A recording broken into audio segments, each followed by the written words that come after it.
हरे कृष्णा।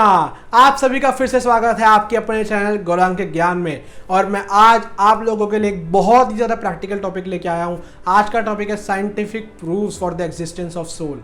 आप सभी ने सुना है we are not body we are soul. Bhagavad Gita में भगवान हर जगह बोल रहे हैं चीज़। कुछ लोग बोलते हैं अरे भगवान क्या स्क्रिप्चर्स में क्या लिख रखा है, स्क्रिप्चर्स क्या प्रूफ है एग्जिस्टेंस ऑफ सोल का, क्या पिछड़ी हुई बातें करने बैठ जाते हो प्रभु जी आप, हमें साइंटिफिक प्रूफ दीजिए कि सोल एग्जिस्ट करती है। तो मैं आज आप लोगों के लिए लेके आया हूं साइंटिफिक प्रूफ जो प्रूफ करता है कि सोल एग्जिस्ट करती है।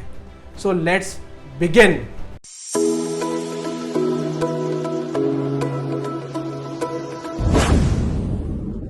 आप सभी ने डॉक्टर वाइडर पेनफील्ड का नाम तो सुना ही होगा। अगर आपने नहीं सुना, you can research. He is the one of the most finest neurologist. उन्होंने एक रिसर्च किया था, उन्होंने एक एक्सपेरिमेंट किया था। उस एक्सपेरिमेंट के अंदर उन्होंने एक व्यक्ति को हायर किया। उस व्यक्ति को जब उन्होंने हायर किया, उसको बोला कि तू अपना हाथ ऊपर कर और अपना हाथ नीचे कर। जब उस व्यक्ति ने अपना हाथ ऊपर किया तो डॉक्टर वाइडर पेनफील्ड ने उससे पूछा कि आपने जब अपना हाथ ऊपर किया, क्या आपने अपनी मर्जी से किया? उसने बोला हाँ, मैंने अपनी मर्जी से किया। जब उसने अपना हाथ नीचे किया तो डॉक्टर पेनफील्ड ने उसे पूछा कि क्या आपने अपना हाथ अपनी मर्जी से नीचे किया? उसने बोला हाँ, मैंने अपनी मर्जी से किया। उन्होंने फिर से सेम एक्सपेरिमेंट किया, बट इस बार उन्होंने क्या किया, उसके ब्रेन को आर्टिफिशियली कंट्रोल करने का ट्राई किया by putting an device in his brain.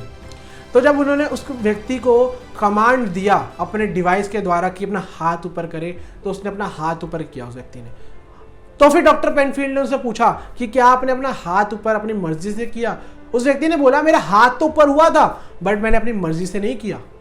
जब उसने अपना हाथ नीचे किया, डॉक्टर पेनफील्ड फिर से पूछने गए उससे, तो उसने बोला कि मेरा हाथ नीचे हुआ था बट मैंने अपनी मर्जी से नीचे नहीं किया।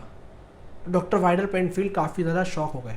उन्होंने सोचा दूसरी बारी तो खैर मैं इसका ब्रेन कंट्रोल कर रहा था, बट पहली बार इसका ब्रेन कौन कंट्रोल कर रहा था? Because brain is a machine that is controlled by something external.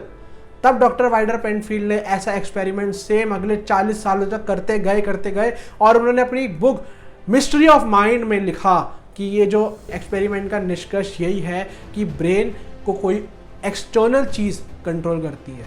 और वो एक्सटर्नल चीज़ क्या है? भगवान गीता में बता रहे हैं वो चीज़, वो है सोल। सोल कंट्रोल करती है ब्रेन को।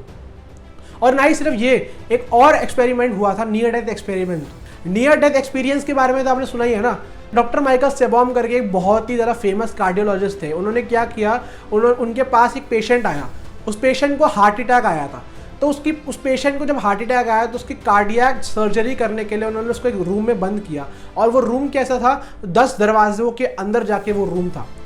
और जब उसकी सर्जरी चल रही थी ना, तो जो पेशेंट था उसकी सर्जरी जब चल रही थी और सर्जरी जब पूरी हुई, इस बीच में पेशेंट डेड था। डेड इन द सेंस वो बेहोश था। उसको काफ़ी सारी दवाइयाँ दे रखी थी, ऐसे उसको होश नहीं था कि क्या चल रहा है।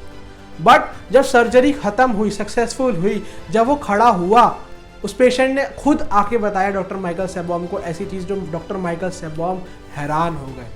उसने बताया कि जब मेरा ऑपरेशन चल रहा था, मैं आप लोगों को देख पा रहा था कि मेरा ऑपरेशन कैसे चल रहा है, कैसे आप लोग किन किन डिवाइसेस से मेरा ऑपरेशन कर रहे हैं। उसने एज इट इज वो सब चीज़ें बताई डॉक्टर माइकल सेबॉम को। डॉक्टर माइकल सेबॉम हैरान हो गए और उन्होंने अपनी एक बुक रिकलेक्शन ऑफ डेथ के अंदर इसके बारे में और सारे एक्सपेरिमेंट करते गए। Near death experiments, out of the body experiments, ये सब कुछ उन्होंने किए और उनको एक जगह पर कलेक्ट किया। इसका निष्कर्ष यही निकला कि जब बॉडी बेहोश थी तो बॉडी से बाहर सोल आकर सब कुछ नोटिस किया है। तो यही सबसे बड़ा प्रूफ है कि we are not body, actually we are the soul. Soul की एग्जिस्टेंस का सबसे बड़ा प्रूफ है ये। इवन मैं आप लोगों को एक प्रैक्टिकल एक्सपेरिमेंट करके दिखाता हूँ सोल के बारे में।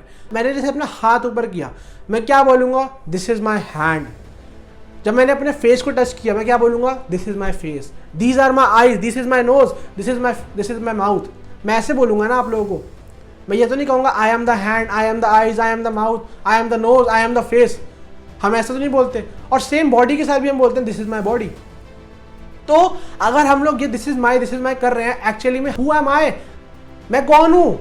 मैं सोल हूँ। भगवान गीता में बताते देहिनो रश्मि निथा देहे कौमारम यौवनम जरा तथा देह अंत प्राप्ति धीर ततना मोहयते। यानी कि जैसे एक बॉयहुड से लेकर एक ओल्ड एज तक बॉडी चेंज होती रहती है बिकॉज ऑफ सोल, वैसे ही डेथ के बाद सोल एक दूसरा शरीर प्राप्त कर लेती है। यानी कि ये बॉडी नश्वर है but soul is immortal. Soul change करती रहती है, बॉडी चेंज करती रहती है डेथ के बाद। तो यही सबसे बड़ा प्रूफ है एग्जिस्टेंस ऑफ सोल। सो भगवद गीता के अंदर भगवान ने जो बोला है हमें उस पर विश्वास करना चाहिए, और एग्जिस्टेंस ऑफ सोल के बारे में मैंने आपको साइंटिफिक प्रूफ्स प्रोवाइड कर दिए हैं। हरे कृष्ण।